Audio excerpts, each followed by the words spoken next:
সীমান্তে মাদক প্রবেশের রুট বন্ধে সরকার কাজ করছে বলে জানিয়েছেন মাদকদ্রব্য নিয়ন্ত্রণ অধিদপ্তরের অতিরিক্ত মহাপরিচালক মোহাম্মদ ইউসুফ। সকালে রাজধানীর রিপোর্টার্স ইউনিটিতে মাদকতার কুফল ও প্রতিকার শীর্ষক সেমিনারে প্রধান অতিথির বক্তব্যে তিনি এসব কথা বলেন।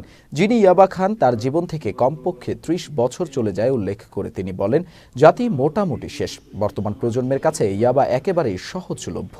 বিশেষ অতিথি অতিরিক্ত কারা মহাপরিদর্শক কর্নেল মোস্তফা কামাল বলেন, কারাগারের ২৫% বন্দী মাদকাসক্ত।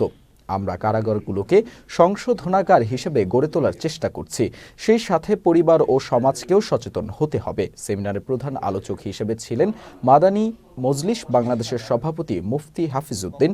সভাপতিত্ব করেন হেফাজতে ইসলাম বাংলাদেশের মহাসচিব আল্লামা সাজিদুর রহমান। মিয়ানমার ইয়াবা তৈরি হয়ে ওরা খায় না, ওখানে এটার বাজার নাই। মিয়ানমারকে সারাউন্ড করছে 5টা দেশ, থাইল্যান্ড, লাওস, চায়না, ইন্ডিয়া এবং বাংলাদেশ। বাকি 4টা দেশে এটার বাজার নাই, ঢুকে না। আমাদের ওই যে ক্যাপ্টেন সাহেব বলে গেছে, ইভেন ফ্যান্সি ডিলও ইন্ডিয়া থেকেও খায় না, বাজার নাই। কেন? আমরা তো একই মোটামুটি কাছাকাছি স্কিনের। পার্থক্যটা কোথায়, গ্যাপটা কোথায়? আমি কোথায় আমার পলিসিতে ভুল করতেছি, আমার পলিসি অ্যাপ্রোচে কোথায় সমস্যা আছে? বাংলাদেশ কারাগার আমরা সত্যিকার অর্থেই আমরা সংশোধনাগার হিসেবে চেষ্টা করছি তৈরি করার জন্য।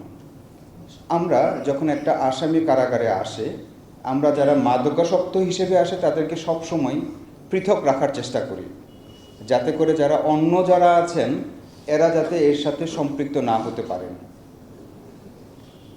দ্বিতীয়ত, এই যারা আসেন তাদেরকে আমরা একটা চিকিৎসা প্রসেসের মাধ্যমে তাদেরকে পুনর্বাসন প্রক্রিয়া শুরু করি।